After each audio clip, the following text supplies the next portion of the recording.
Alikho elishona lingenazo ezalo yamkela ke nazi ezihamba phambili namuhla. Owazokuphepha uthi kukhona ukushaya amanzi kwaNongoma. Intsha ye-ANC Imashele emngeni. Kanti ke IFP ithi yeseka abaholi bakusasa. Lezi zindaba ze-1KZNTV wena uzifundela usiyabonga wakaduma nina bezulu elidume esandlwane siyakhuleka. Ungqongqoshe umnyango wezokuphepha nokuxhumanisa umphakathi KwaZulu-Natal uSipho Hlomuka uthi khona ukunuka santungwana ngokubhebhetheka kwezigameko zokubulawa kwamakhansela ukuhlasela indawo yakwaNongoma njengoba ke kuqhubeka futhi kuqapheleka ukuthi ziqale kamuva kokushintshwa kobuholi kulomkhandlu. uHlomuka usho kanje sithangamini nabezindaba eThekwini nokuyilapho bethula khona umbiko othinta phakathi kokunye ubugebengu obudlangile. Ushaya amakhala ngezigameko zokubulawa kwamakhansela ikakhulukazi kwaNongoma, ungqongqoshe umnyango wokuphepha nokuxhumana komphakathi KwaZulu-Natal ekhuluma esithangameni nabezindaba uveze ukuthi nakuba engasho ukuthi phambilini abengabulawa kepha kuvusa izinhloze okuphinde kuqubuke ngesikhathi lapho kuhlakazwa ubuholi bomkhandlu walo masipala. From November 21, no councillor that was killed when there was a collision between IFP and a DA or EFF at that time. But after August this year, when there is a change of leadership in the municipality, a collision between NFP, ANC and EFF, now we are saying this attacks to councillors. That's the point that we are driving to. We're not saying it's IFP, we're not saying it's DA, we're not saying, but we're saying it's very interesting that for the past 18 months, there was no killing of councillors when there was a collision between these political parties. But why now? Kulesi thangami kuveleke ukuthi indawo yaseThekwini isemkhambathini kanye ke nawo uNongoma yikhona lapho kudlange ukubulawa kwesopolitiki njengamanje. Angu-321 amadokodo asephenyiwe kuhlanganisa amacala angu-134 abikwe kusukela ngonyaka u-2011 kuya ku-2018, angu-155 okubulala, abe ngu-55 okuzama ukubulala kanye ke nangu-77 okusabisa, abeke ngu-12 okwakhiwa kwamatulo okubulala. Izibhamu ezibalelwa ku-46 zibanjiwe kanti ziyamaniswa nokusetshenziswa emacaleni okubulawa kwesopolitiki. We've thus resolved to reconvene a multi-party political intervention committee to ensure that work towards achieving political tolerance in our province and ensure that stable and peaceful political environment. The intervention committee will convene next week, Monday, on the 9th October here in Ethekwini. Part of the things that we are going to deal with is to promote democratic coexistence between all political parties, diffuse all inter and intra-political conflict, to intervene on all issues which may lead to a standoff between the political parties. Nakuba isifundazwe sesiphenduke izinda sezigebengu abakwaZidlodlo ngenyanga edlule iyodwa babophe izigilamkhuba ezingaphezulu kuka-10,000 ngamacala ehlukene kufakwa abangu-191 ngawokubulala, abangu-135 ngokuzama ukubulala, babeke ngu-246 ngawokunukubeza. uHlomuka uthi ke bakhathazekile ngokubanjwa kwezimoto zemali. We remain concerned about the increased incident of daring and prevent cash in transit haste in our province. However, we appreciate the quick, rapid and decisive response by our law enforcement officers working with the private security companies. The introduction of technologies such as surveillance cameras on our highway and freeway is greatly improving our monitoring and crime prevention intervention. Ezindabeni ze-1KZNTV kubi kuntomkhona Mvubu ngiseThekwini.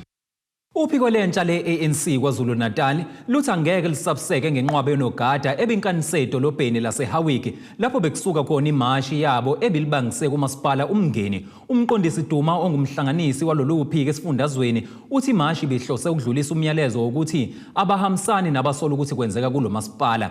Laba basola imeya uChris Papaz ngokwenzelela eqasheni kwezinye izinsiza zalo masipala bathi bafuna bhekane nengalo yomthetho. Le mashike bisuka empophumeni yakwaNogqaza ibheke kwamasipala umngeni. Ligcwele izidalade eHawiki uphiko lentsha le-ANC KwaZulu-Natal limasha lilibangise emahhovisi omasipala omngeni.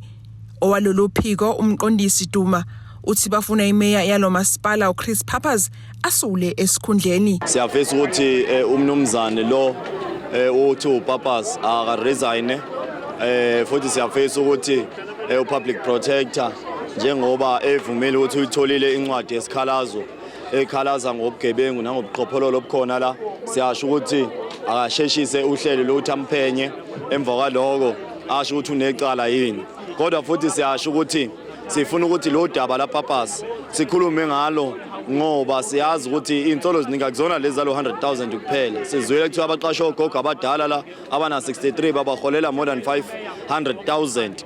uDuma uthi onogada bebechithwe edolobheni eHawiki abazange babathuse. Ezinye zezinhlelo lezi azasetshenziswa uhulumeni obandlululo uPappas uzokhumbula ukuthi uyinsalela zahulumeni obandlululo indlela abenza ngayo izinto ayihlukile kuwe uhulumeni obandlululo so asethuswa ngama security futhi besiwatshenile nawo ukuthi ngeke asithinte ngeke asenze lutho azagcina ngokuba khona nje. uDuma uthi abagqiza iqakala ukuphakanyiswa kwaPappas yiqembu lakhe EDA kwesobundunankulu ngonyaka wezayo. Asihlela ngake ukuthi asihlela ngikwenza le march ngoba uPappas ekuthiwe uzaba upremier. Sihlele ukwenza le march ngoba kuthiwe uPappas uphume imbiko ethi uPappas udla izimali zikahulumeni nesithandwa sakhe le andodana le engayazi igama layo. But two siyafisa ukusho ukuthi uPappas uziprovile naye futhi uzivumela ukuthi yebo lo asebudlelaneni nabo ubuya benefita kumasipala. Owamkele uhlu lwezikhalazo womnyango wezokubusa ngokubambisana nezindaba zomdabu KwaZulu-Natal uMadoda Khathide uthi bazophendula maduze wabesenxusa lolu phiko ukuba lokho abakwenza eHawiki baphinde bakwenze nakwabanye omasipala. I think we do acknowledge the memorandum. We also wish to encourage you to do this not only here and all municipalities within the county. Social activism is one that we always promote, and we really appreciate the effort that you have displayed in this meeting and in this occasion as well. We will respond within 7 days as per your mandate in terms of formally acknowledging the receipt of your memorandum. Within 14 days, we will convene a meeting with the organizers of this protest, just to give you an update of the work that COCTA would have done together with the municipality in terms of addressing your concerns. Ezindabeni ze-1KZNTV ngu-Ayanda Dube eseHawiki. Uhlalo we-IFP uSanele Zondo uthi basazoqhubeka ukweseka izikhungo zemfundo ephakeme ngoba bakholwa ukuthi bengabamba elikhulu iqhaza njengoba kuyiwo okhethweni likazwelonke ngonyaka ozayo ngoba ke abantu abasha sekuyibona ekuthenjelwe kubona ukuthi bazoba ikusasa lezwe. UZondo usho lokhu ngenkathi kunomcimbi wesadesmo obubanjelwe eMangosuthu University of Technology eThekwini.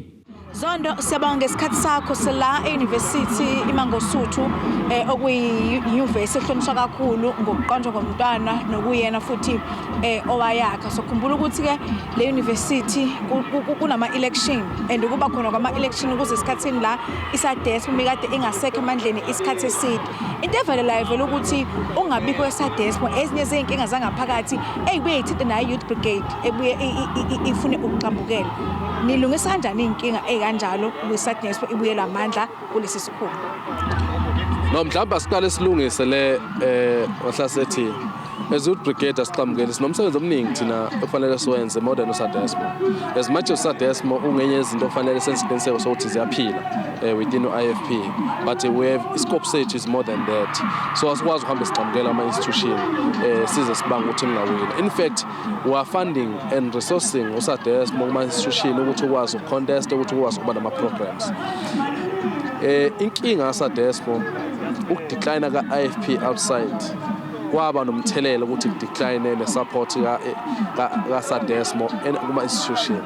As we are gearing up and we are winning ama elections sizophinde sikwazi ukubuya even nama institution but my target ukuthi ngonyaka ozayo sibe nama-institution amakhulu ama-university esobe siwaphethe. Sesiqalile kuma-colleges, we know Thekwini College, Springfield, seyiphethe yonke leadership yakhona usadesmo, SRC. You go to Imfolozi eZakheni, nakoMtshezi, lo institution president wakhona usadesmo, iphethe usadesmo. There are other institutions who go to Majuba, lapho usadesmo khona owazi ukuphatha khona. So lokho ukutshela ukuthi usadesmo ke is not ukuthi awukho noma awuwazi ukuphila, but inkinga yaba kutheni makudecline indle isupport ye-IFP ngaphandle kwasoba nomthelela ngaphakathi. Njengoba namanje kuzoba nomthelela ukukhula ka-IFP ngaphandle, kuzoba nomthelela because ama-student awacabanga kakhulu ngepolitiki azajule.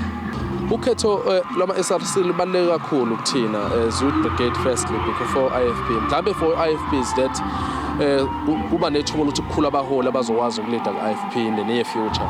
But njengoba siyokhethwela ngonyaka ozayo siyabadinga labafundi ukuthi bevote ngoba you know i-EFF kugcina kungathi inamba eningi ivote abantu abaningi, but you know ukuthi ivote labafundi i-EFF. So ke igcina sekungathi iqembu elikhulu kanti iqembu labafundi ngoba abafundi bathandiswa ngoba ngishilo athi abacabanga bejule in terms of ipolitiki abafundi bacabanga into yamanje lokho abakubona kukuhle manje they vote for that party. But kuthina njengo-IFP Brigade kubaluleke kakhulu especially in this institution ukuthi sikwazi ukuthi siwine olezi inketho. But ngishilo athi target yethu ukuthi next year ungoye mangosuthu UKZN kufanele kuwinwe usadesmo. Sanele Zondo ongusihlalo we-IFP Youth Brigade kuzolonke bekade sikhulumisana naye njengoba uqhubeka ukhetho lokhetha umkhandlu omusha wabafundi la esikhungweni semfundo ephakeme iMangosuthu University of Technology.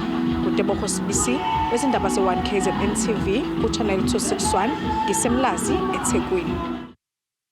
Umlilo oshayo enkampanini NCT Woodship Mill Richards Bay usuyalawuleka njengoba ke abezicishamlilo sebethola usizo lokulekelela ngezinsiza zokulwisana nomlilo ezisuka ke kwezinye izifundazwe. Lokhu kuhlaluke ngenkathi ikomidi elibhekelela ukucisha lomlilo lihlangene ekseni eMhlathuze. Usungenele osukwini lesithupha umlilo oshubhanguhangu enkampanini eGayizingodo iNCT Woodship Mill ese-Richards Bay. Lo mlilo waqala ngomgqibelo kanti abezicishamlilo benza konke okusemandleni ukuzama ukulwisana nalomlilo ungasabalali kwezinye izikampani ezingomakhelwane. Ophethe zokucishwa komlilo eMhlathuze uthi kubonakala besakwazi ukulawula lo mlilo kanti sebethole nosizo oluvela kwezinye izifundazwe. To add the 25 that we had on the ground, now we are about 31 firefighters on the ground.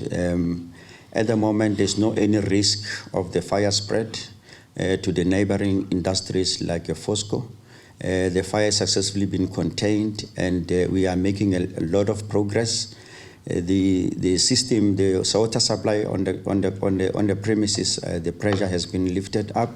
So we are using the ground monitors to damp down and try to reduce the heat, with the aim of reducing the height of the flames, because they will be putting us on a risk. Lo ngumphathi jikelele kule nkampani uDanny Nosin uthasazoqhubeka amabhonoyi nokucisha lo mlilo uqinisekisa ukuthi awusabalali. And then all firefighting units will be equipped with the new polymer, which has shown very positive results so far. And as the chief said, once we seal off the first burning pile, we'll start breaking it down. So we're very pleased with that.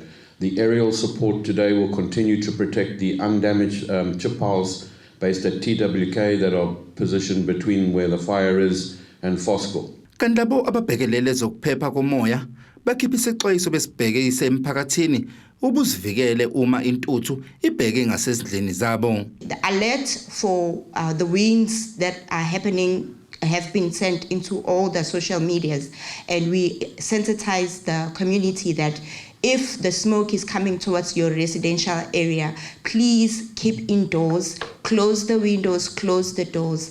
Be sensitive to monitor the children, the people that are living with comorbidities, or the people that are vulnerable. People with asthma need to ensure that they are monitored very closely.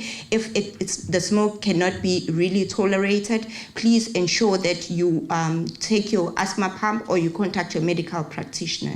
Lo mlilo kubhekeke ukuthi uqhubeke isikhathi esingangamaviki amathathu. Ezindabeni ze-1KZNTV kubikuthi abantu maphumulo eRichards Bay. Ake sihlabe ikhefu sihlangabezana kanjani masibuye ezitolo.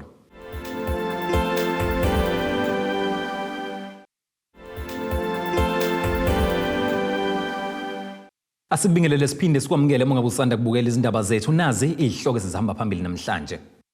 Owazokuphepha uthi kukhona ukushaya amanzi Kwanongoma. Intsha ye-ANC Imashele EMNGENI.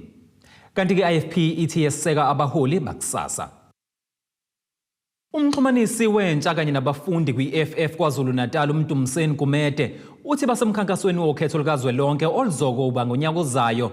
Yingakho i-EFF Student Command ibe isidla umhlanganiso ezikhungweni eziningi ezingaphansi kwemfolozi TVET. Ukumede usho lokho ekhuluma neziko lezindaba le-1KZNTV kulandela ukuthi bedle umhlanganiso wokuhola abafundi emagatsheni amane alesikhungo. Uhlaka lwabafundo ludla ngakhezo lunye ne-EFF okuyi-EFF Student Command badleke umhlanganiso okhethweni njengoba ke izikhungo ezahlukene ezingaphansi kwemfolozi TVET bezinokhetho lobuholi babafundi SRC. Lezi zikhungo ke kuhlanganisa iMandeni, iSikhaleni, iShowe, iRistech, iChief Albert kanye neNkandla. Umxhumanisi wabafundi kanye nentsha KwaZulu-Natal uMdumiseni Kumede uthi ke baqobe ngoba vele basemkhankasweni wokhetho ngonyaka ozayo futhi ke basebenzise konke ukuthi ke banqobe. Isikhathi sekusona njengamanje sisesikhathini webhayi EFF isemkhankasweni ka2024.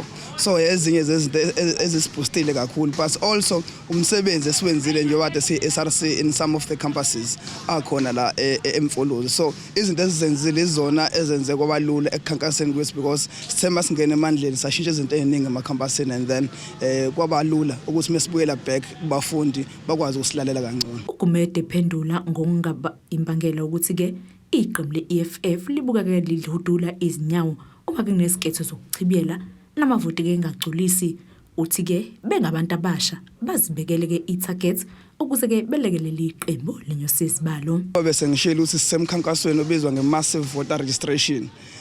La KwaZulu-Natal sine targets ka 2.5 million okuwukuthi abantu abasha kuphela sikakabala abantu abadala aba over 35. So sina nje si-Students Command alone sine target ukuthi by elections next year sinabantu 2.5 million who are registered ukuthi bakwazi ukuvota. So lokho kugodwa ukutshela ukuthi eKZN alone it means sesube sesinamavoti abantu abasha eKZN aba 2.5 million.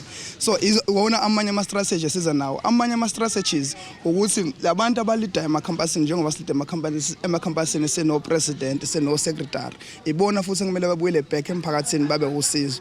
Ama-party agent we-EFF from now on uzoba ama-party agent e-Students Command. So le energy esinayo ekhungweni zemfundo ephakeme siyayitransfera yonke sizisa emawadini. I-EFF Student Command sibe sesithembisa ukuthi ke ukukhetha kwaso kusazobenza noshintsho okuhlanganisa ke ukwenza ngcono imfundo yabafundi baphinde ke beqhamuke nesisombululo ngeke ngakebhekene abafundi eNSFAS kanye nokunye. We've make sure la emacampusini more especially la emfolozi ukuthi mangabe uqeda for lawa benza uN6 we business studies abenza uN6 waka engineering bona abantu senze ama partnership are relevant ekuthenini umuntu mangabe eqeda ukufunda senza sure ukuthi ungena emsebenzini same time. Emacampusini ewonke sifake wifi ukuze abantu bezokwazi ukuxhumana kahle benze ne research ngendlela eqondile. Sishintsha even ifurniture ekhona because ifurniture endala nayo ngazi nengqondo yakho kube ngathi nokuphazamiseka. So ezinye zezinto lezi ezizama ukuyifaka emacampusini sibe nemarch eThekwini we sibize udepartment waka education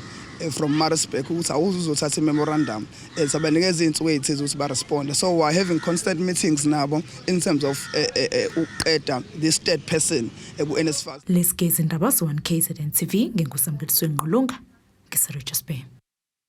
Kube mhlophe inkundla ezemidlalo i-Athletic Stadium eMgungundlovu lapho bekutheleke khona inkosi yamaNazaretha ohlangothini lwasebuhleni inkosi uMduduzi Nyazelwe Zulu Shembe lapho bezokhulekela khona izimo ezikhungethe uMgungundlovu namaphethelo. Ekhuluma nabezindaba umphathi kamasipala uMsunduzi uLulamile Mapholoba uthi umkhandlu sezinhlelweni zokuthi lenkonzo ibe khona minyaka yonke.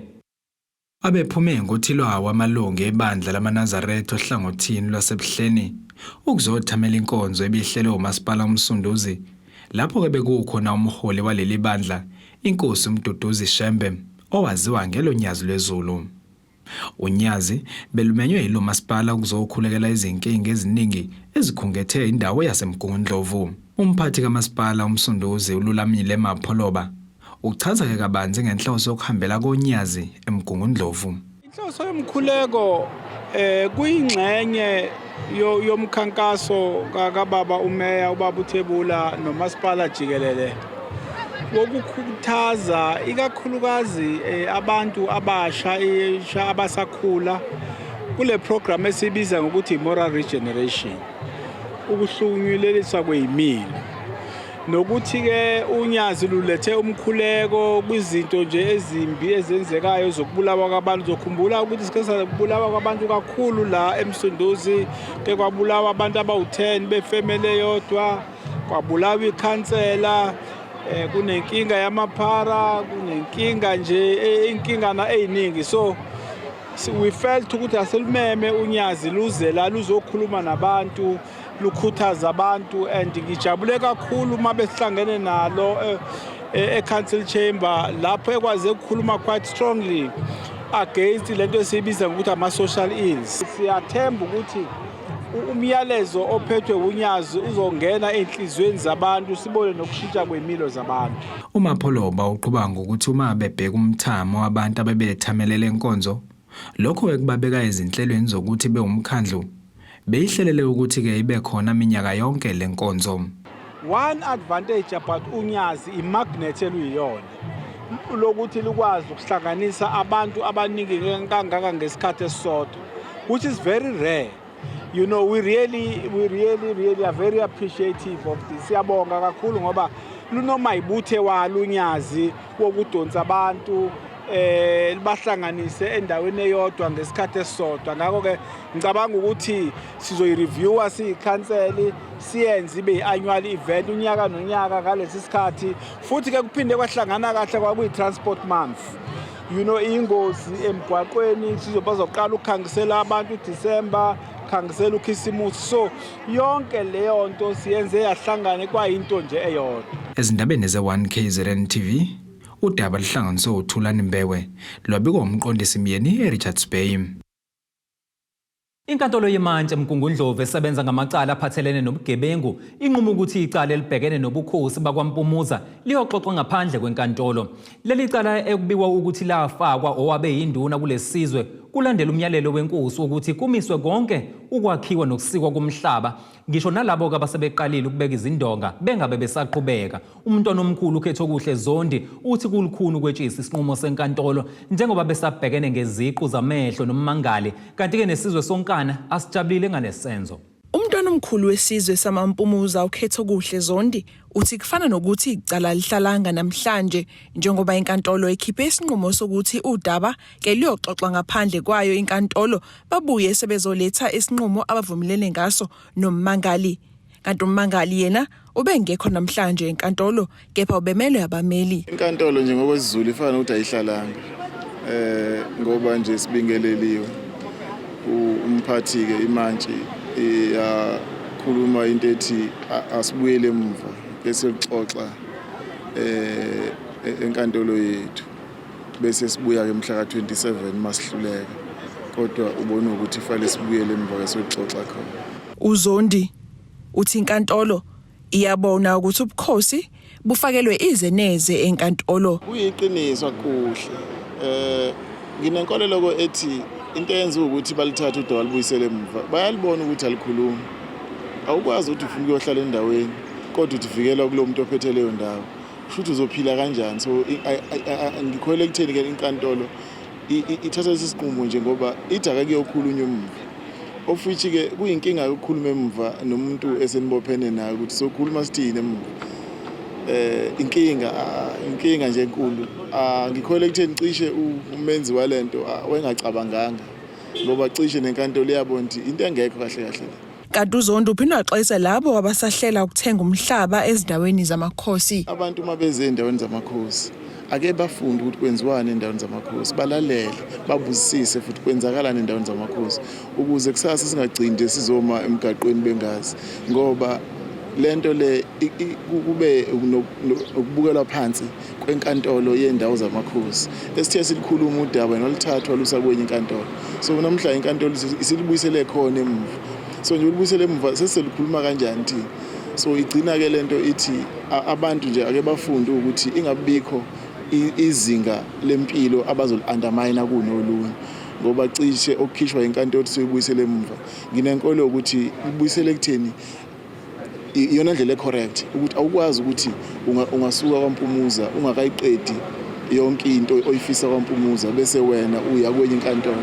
So nje isifundo esibesikhishwa inkantolo kubantu sithi abantu abazi ukuthi amakhosi akhona futhi aneqhaza kufanele lithathe. Mawuthatha into lethe enkantolo ifuna ibuyele khona bazoyibuyisela emuva njengoba sebeyibuyisele emuva. Inkantolo ibe isihlehlisa leli cala ehlehlisela kuyo lenyanga. Ezindabeni ze1KZNTV ngu-Ayanda Dube ngisemgungundlovu. Ake siphinde futhi sihlabe ikhefu uhlangabezana naye ingosi yomnotho masibuya.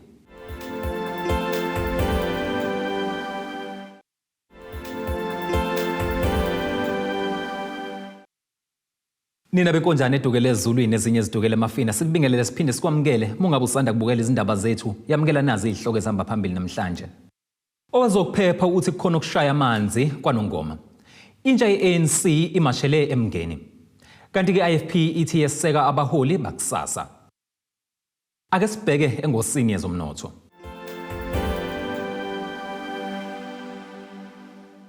Irandi lakuleli li-19.27 maliqhathaniswa nedola laseMelika libe u-23.51 maliqhathaniswa nopondo laseBrithani liphinde libe u-20.35 maliqhathaniswa ne-euro lase-Europe. Igolide ke lona li-$1,822.84 i-ounce kuthi uwelo ngahluziwe ube u-$85.81 umphongolo. Ake sikubhekele ngosini yezemidlalo.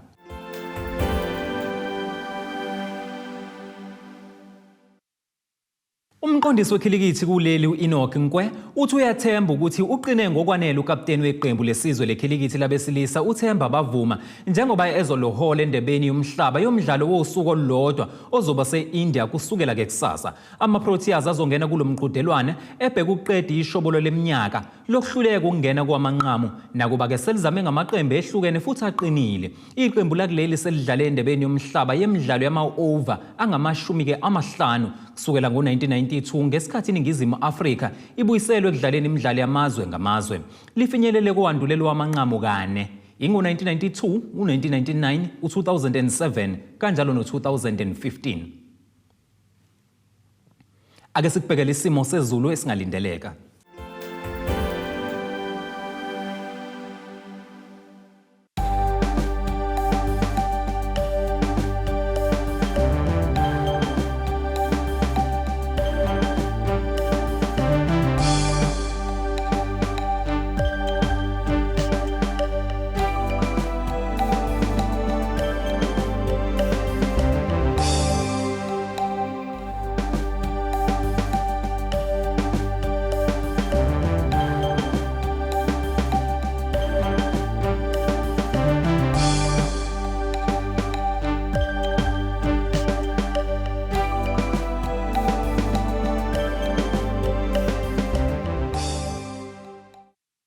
Zulu mnyama undlela zemhlophe ngiyaziguqisa ke zanamhlanje ihlangabezana kanjani futhi kusasa ngesikhathi esifanayo.